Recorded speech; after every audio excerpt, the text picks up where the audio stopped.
स्थानों के बारे में पूछा जाए तो शायद आप पृथ्वी की सबसे ऊंची चोटी यानी माउंट एवरेस्ट का नाम लें, या फिर हो सकता है कि आप द चैलेंजर डीप के बारे में सोचने लगे, जो कि मरियाना ट्रेंच में स्थित हमारे ग्रह का सबसे गहरा स्थान है। निश्चित तौर पर पृथ्वी की सबसे ऊंची चोटी या गहरा स्थान होना अपने आप में एक बेहतरीन विशेषता है, लेकिन आज के इस वीडियो में आप पृथ्वी के कुछ ऐसे विशेष स्थानों के बारे में जानोगे जिन स्थानों के बारे में आपने पहले शायद ही कभी सुना हो। तो चलिए वीडियो को आगे बढ़ाते हुए पृथ्वी पर मौजूद कुछ उन अनोखे स्थानों के बारे में जानते हैं जिन्हें पता नहीं क्यों पर उतनी प्रसिद्धि नहीं मिल पाई जितनी मिलनी चाहिए थी। यदि आप पहली बार इस चैनल पर आए हैं तो वीडियो अच्छा लगने की स्थिति में सब्सक्राइब बटन दबाना बिल्कुल भी ना भूलें।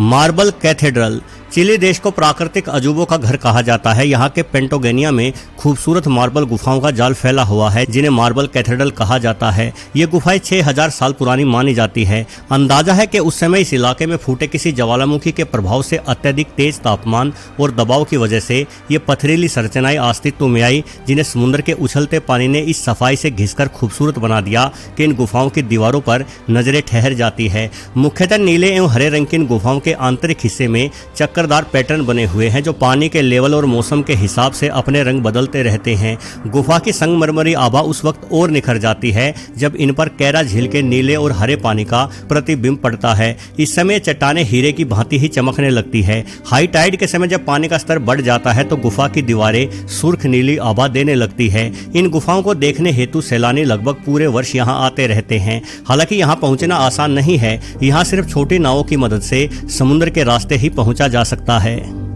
द पल्पिट रॉक नॉर्वे देश को दुनिया का सबसे खूबसूरत देश माना जाता है। यहाँ के मैदान और पहाड़ कमाल का आकर्षण रखते हैं। द पल्पिट रॉक नॉर्वे का एक अनोखा आकर्षण है। असल में यह सूखी पहाड़ी वाला क्षेत्र है जिस तक पहुँचने के लिए आपको 7 किलोमीटर पैदल चलना होगा और उसके बाद आप एक खड़ी ढलान पर खड़े होकर इस मनमोहक नज़ारे को निहार सकते हैं। हालांकि ये पहाड़ी बड़ी ही खतरनाक है। कुछ लोगों की यहाँ से गिरकर मौत भी हो चुकी है। इसलिए एक बार नॉर्वे की सरकार ने इस पहाड़ी पर स्टील की रेलिंग लगवाने की योजना भी बनाई थी, परंतु बाद में इस योजना को यह कहकर टाल दिया गया कि स्टील की रेलिंग लगाने से इस पहाड़ी की प्राकृतिक सुंदरता खराब हो जाएगी। इसलिए यहां आने वाले टूरिस्टों को बड़ी ही सावधानी रखने की आवश्यकता है। परंतु टूरिस्ट है कि इन पहाड़ी के किनारों पर ही जाकर बैठ जाते हैं। सच में सेल्फी लेने के अभिशाप ने लोगों के भीतर से डर को ही समाप्त कर दिया है। कोकटा वाटरफॉल्स दोस्तों, वैसे तो दुनिया भर में एक से एक ऊंचे और लुभावने वाटरफॉल्स यानी झरनों की मौजूदगी है, परंतु एक चीज इन झरनों से उनकी खूबसूरती को छीन लेती है और वो है इन पर भारी संख्या में इंसानों की मौजूदगी। इंसानों की अत्यधिक भीड़ के कारण आप वाटरफॉल्स के सौंदर्य का पूर्ण आनंद नहीं ले पाते। परंतु यदि आप पेरू देश के कोकटा वाटरफॉल्स पर पहुंच गए तो निश्चित रूप से आपको यहाँ भीड़ तो छोड़िए, शायद ही कोई दूसरा इंसान देखने को भी मिले। असल में यह झरना पहाड़ी जंगली इलाके में स्थित है और यहाँ तक पहुँचने के लिए आपको बहुत अधिक पैदल चढ़ाई करनी पड़ेगी। इसलिए यहाँ पर पहुँच पाना हर किसी के बस की बात नहीं है और ये शांति ही इस झरने को इतना अद्भुत बना देती है। वैसे झरना दुनिया के सबसे ऊंचे झरनों में से एक है। इसकी ऊंचाई 770 मीटर मापी गई है। यहाँ सैलानी इसलिए भी कम पहुंचते हैं क्योंकि ये माना जाता है कि कोकटा वाटरफॉल्स असल में अभिशापित है। यहाँ जाने वाले कई लोग गायब हो चुके हैं। वैसे श्राप का तो पता नहीं, परंतु इस झरने में 700 मीटर की ऊंचाई से पड़ता पानी किसी भी इंसान के मन को मोह सकता है। वेटोमा ग्लोवर्म न्यूजीलैंड की वेटोमा ग्लोवर्म गुफा के भीतर एक अद्भुत दृश्य नजर आता है। इस गुफा की छत ऐसी लगती है जैसे तारों से जगमगाता आसमान धरती पर उतर आया हो। दरअसल इस गुफा में एरकानोकैम्पा ल्यूमिनोसा नामक ग्लोवर्म पाए जाते हैं। शुरुआत में इन ग्लोवर्म को एक कीट समझा जाता था, परंतु बाद में पता चला कि असल में एक तरह की मक्खी के लार्वा है जो मक्खी सिर्फ न्यूजीलैंड में ही पाई जाती है। ये जीव एक रासायनिक प्रक्रिया करते हैं जिससे जुगनुओं की ही भांति रोशनी पैदा होती है। साथ ही ये ग्लोवर्म एक पारदर्शी एवं चिपचिपा जाल भी बुनते हैं और इस जाल के हिलने के कारण इन ग्लोवर्म से निकलती रोशनी टिमटिमाती हुई प्रतीत होती है। ग्लोवर्म इस तरह की रोशनी को अपने शिकार को आकर्षित करने के लिए उत्पन्न करते हैं। इस चमकदार रोशनी की ओर छोटे कीट आते हैं और यहाँ मौजूद जालों से चिपक जाते हैं। मजे की बात यह है कि केवल वही ग्लोवर्म रोशनी उत्पन्न करते हैं जो भूखे होते हैं। एक बार पेट पूजा होने के बाद इन ग्लोवर्म से रोशनी उत्पन्न होना बंद हो जाती है।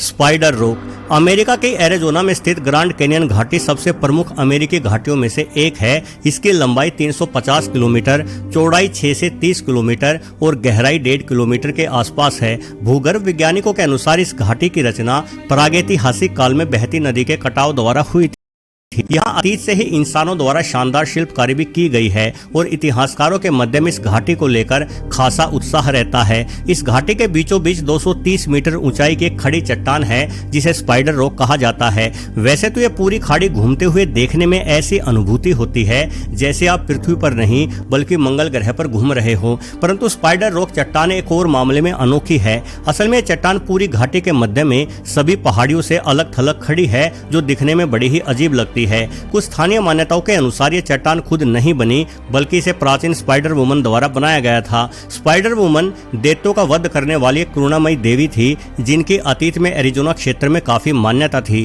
कुल मिलाकर स्पाइडर रॉक एरिजोना में आज भी काफी पवित्र स्थान है और अपनी अनोखी बनावट के कारण ग्रांड कैनियन नामक ये पूरी घाटी ही लोगों का ध्यान आकर्षित करती आई है।